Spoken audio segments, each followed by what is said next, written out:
C'est inédit, des commandos de la marine française sont montés à bord d'un pétrolier de la flotte fantôme russe ce samedi au large des côtes françaises, près de Saint-Nazaire en Loire-Atlantique. 2 membres de l'équipage ont été placés en garde à vue, mais alors que se passe-t-il avec ce navire russe? Représente-t-il une menace et a-t-il un lien avec les drones qui ont survolé certains pays d'Europe ces derniers jours? Salut, c'est Blanche, j'espère que vous allez bien, je remplace Hugo aujourd'hui, c'est le sujet à la une de ces actus du jour. Pour bien comprendre les enjeux autour de ce navire pétrolier, il faut revenir sur son trajet et les nombreuses zones de flou qui l'entourent et qui ont pas mal inquiété les autorités. Ce navire, il s'appelle Pushpa, ou le Beau Raquet, et il est parti le 20 septembre du port de Primorsk, à l'ouest de la Russie, selon de nombreux sites spécialisés et consultés par différents médias, dont l'AFP. Il est censé arriver en Inde le 20 octobre prochain. En poursuivant sa route, le navire s'est donc retrouvé ce vendredi près des eaux territoriales françaises avant d'effectuer une étrange manœuvre ce samedi en se rapprochant de Saint-Nazaire, une ville de Loire-Atlantique. Pour en savoir plus sur ces anomalies, la marine française aurait décidé ce samedi d'arraisonner le navire,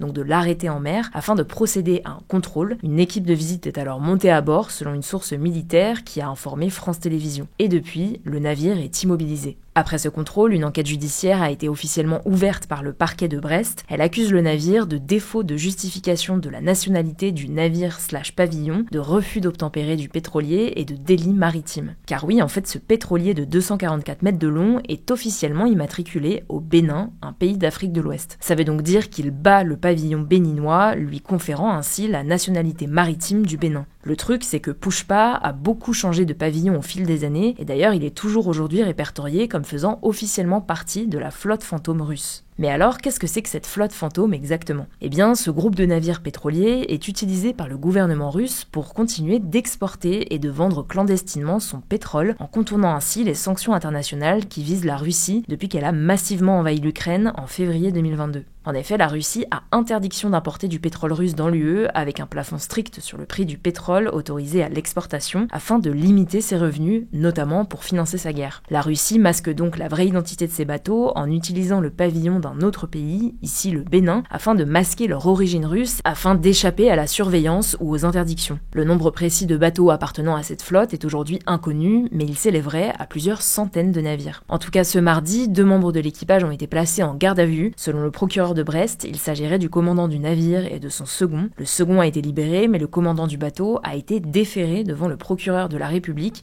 pour refus d'obtempérer, a annoncé ce jeudi le parquet de Brest. Ça veut dire qu'il devra se présenter devant le tribunal correctionnel de Brest le 23 février 2026, mais uniquement pour son refus d'obtempérer. Les autres faits, qui ne sont pas directement imputables au capitaine, n'ont pas été retenus contre lui, selon la justice. En tout cas, le navire est à l'heure actuelle toujours immobilisé, avec des militaires français qui sont toujours à son bord, mais le communiqué de la justice ne précise pas si le capitaine est libre de ses mouvements et si le navire russe va pouvoir reprendre sa route. Aujourd'hui, les informations concernant le bateau et l'interpellation sont encore assez floues, mais Emmanuel Macron a affirmé ce mercredi à la presse, je cite, que des fautes très importantes ont été commises par cet équipage, ce qui justifie d'ailleurs que la procédure soit judiciarisée aujourd'hui. Ce qu'il faut également savoir, c'est que ce navire est aussi soupçonné d'avoir pu être utilisé comme plateforme de lancement dans le cadre des survols de drones qui ont eu lieu au Danemark entre le 22 septembre et le 25 septembre dernier. Le Premier ministre suédois a affirmé, je cite, que tout pointe vers la Russie comme probable origine de ces drones. Cette supposition, elle s'appuie notamment sur des précédents de drones russes détectés en Pologne début septembre. De son côté, la Russie nie toute responsabilité. Ce qui est sûr en tout cas, c'est que ces survols de drones ont perturbé le trafic aérien danois et mené à la fermeture temporaire de plusieurs aéroports, dont celui de Copenhague, la capitale. Et selon une analyse de l'AFP, des données du site maritime spécialisé Vesselfinder, le Pushpa se trouvait justement au large des côtes danoises entre le 22 et le 25 septembre. Interrogé ce mercredi sur l'éventuel lien entre ce pétrolier et les survols de drones, Emmanuel Macron a appelé à rester très prudent. De son côté, l'eurodéputée française Nathalie Loiseau a accusé frontalement la Russie d'utiliser des bateaux comme le Pushpa pour, je cite, essayer d'intimider les Européens. En fait, en plus de contourner les sanctions européennes grâce à son faux pavillon, la flotte fantôme russe est au cœur d'un vrai enjeu sécuritaire pour l'Europe. Plusieurs navires à destination ou en provenance de Russie ont été impliqués depuis fin 2023 dans des ruptures de câbles électriques et de télécommunications ou dans l'endommagement de gazoducs européens. Des dommages dont la facture atteint des dizaines de millions d'euros et qui sont parfois très longs à réparer. C'est ce qu'on appelle la guerre hybride russe qui cherche à déstabiliser des gouvernements sans déclencher une guerre à proprement parler. Les incursions attribuées à la Russie dans l'espace aérien européen début septembre, notamment en Pologne, en Roumanie, en Estonie, au Danemark ou encore en Norvège, en font justement partie. En tout cas, en réponse, la première ministre danoise a affirmé ce mercredi que l'Europe avait, je cite, besoin d'une réponse forte face à la guerre hybride livrée par la Russie. Une réunion entre les 27 dirigeants des pays membres de l'Union européenne européenne a également eu lieu ce mercredi et ce jeudi en réponse à ces attaques. Ce jeudi, Emmanuel Macron a tenu à être très ferme sur le sujet en affirmant, je cite, qu'il est très important d'avoir un message clair. Les drones qui violeraient nos territoires représentent un risque important et peuvent être détruits, point final. On continuera de suivre les avancées concernant le navire. Je vous laisse avec Julie pour les actualités en bref. Merci Blanche et bonjour à tous. On commence avec un point sur la grève nationale qui s'est déroulée ce jeudi en France. On vous en parlait la semaine dernière. L'intersyndicale, donc l'ensemble des syndicats, avait appelé à se mobiliser pour, je cite, la justice sociale et fiscale. Les syndicats réclament notamment l'abandon du projet de budget pour 2026 ou la réforme de l'assurance chômage par exemple. Ce matin, la secrétaire générale de la CGT, Sophie Binet, a aussi déclaré, je cite, « Le sujet sur les retraites est clair, il faut revenir sur les 64 ans et abroger cette réforme ». Alors la mobilisation était tout de même moins importante que celle du 18 septembre. Les manifestants ont été estimés à 185 000 ce jeudi selon la police et près de 600 000 selon la CGT. Le 18 septembre, la CGT avait annoncé 1 million de manifestants. Après, il y a quand même eu plus de 240 rassemblements organisés partout en France, comme à Paris, Marseille et Lyon. 76 000 policiers et gendarmes ont été mobilisés, dont 5 000 en région parisienne. Côté transport, il y a eu très peu de perturbations. Dans les airs, des retards ont été enregistrés, mais il n'y a pas eu de problème majeur dans les aéroports français. Deuxième actu, aucun navire de la flottille humanitaire Global Sumud pour Gaza n'aurait brisé le blocus selon Israël. Ce matin, le navire baptisé Mykonos aurait borné à environ 20 km des côtes de Gaza selon Marine Traffic, un site de coordonnées GPS maritime. Toutefois, la flottille n'a toujours pas confirmé cette information car elle a perdu contact avec le bateau ce jeudi aux alentours de midi. La quasi-totalité des 45 navires de la flottille a été interceptée selon Israël. Au total, près de 500 personnes, dont l'activiste suédoise Greta Thunberg et l'eurodéputé Rima Hassan ont été arrêtés. La flottille, qui transportait de l'aide humanitaire, a dénoncé, je cite, « une attaque illégale contre des humanitaires non armés » et a appelé les gouvernements à exiger la sécurité et la libération de toutes les personnes à bord. Le ministre israélien des Affaires étrangères a déclaré ce jeudi que les passagers étaient sains et saufs et qu'ils seraient prochainement expulsés vers l'Europe. De son côté, le Hamas a qualifié l'interception d'Israël de crime de piraterie et de terrorisme maritime contre des civils. Plusieurs pays comme l'Espagne, le Brésil ou encore la Turquie ont condamné ce jeudi l'arrestation de la flottille par la marine israélienne. À Gaza, 361 personnes, dont 140 enfants, sont mortes de faim et 90% des habitants de l'enclave ont été déplacés depuis le 7 octobre 2023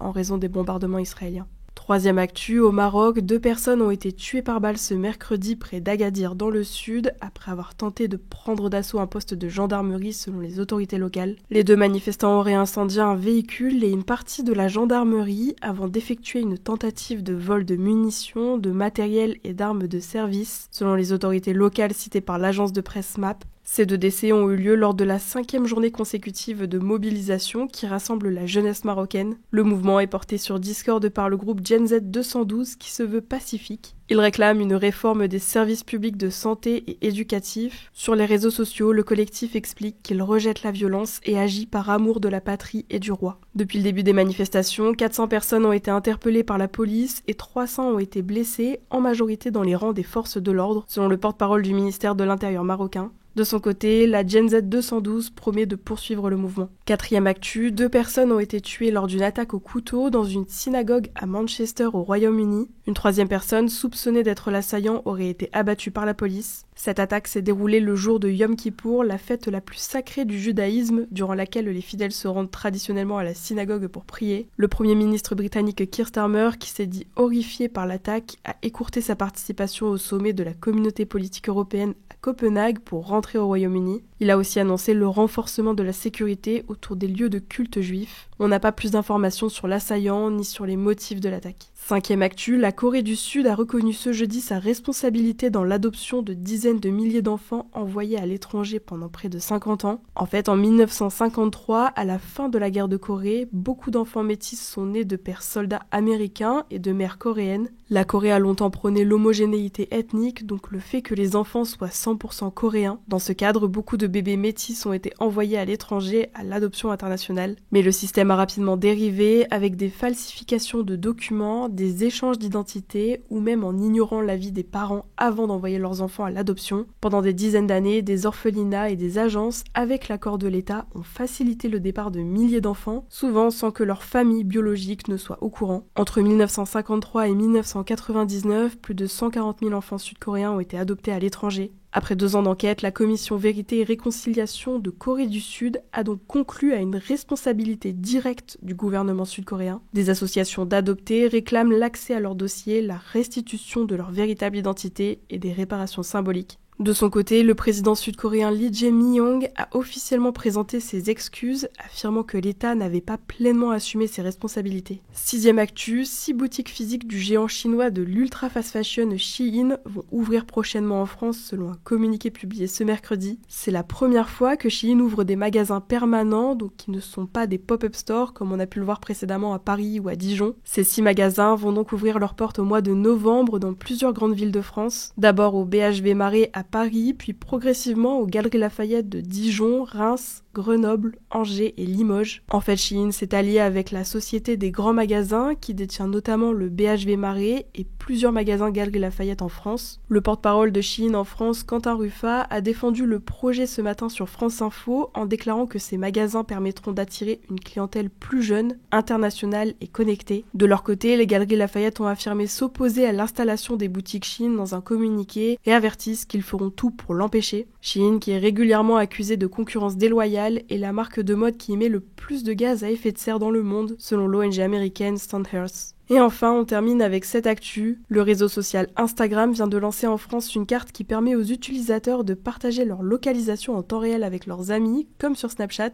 Instagram présente cette option comme un moyen de rester plus facilement en contact avec ses proches. Alors la fonctionnalité n'est pas directement activée. Les utilisateurs doivent accepter la fonction de partage de localisation pour rendre visible leur emplacement. Et seuls leurs contacts y auront accès. Vous pouvez aussi limiter cet accès à un groupe d'amis plus restreint. Une fois activée, la position est mise à jour à chaque ouverture de l'application, mais vous pouvez la désactiver à tout moment. Cependant, certains utilisateurs, surtout aux États-Unis, où l'option est disponible depuis plusieurs mois, s'inquiètent quant à la protection de leur vie privée. Merci Julie pour ces actualités et merci à vous de continuer à suivre ce format tous les jours, ça fait super plaisir. Je vous rappelle qu'il est aussi disponible en version podcast sur toutes vos plateformes d'écoute, Spotify, Deezer et Apple Podcasts. Je crois que j'ai tout dit, prenez soin de vous, prenez soin de vos proches et je vous dis à plus tard.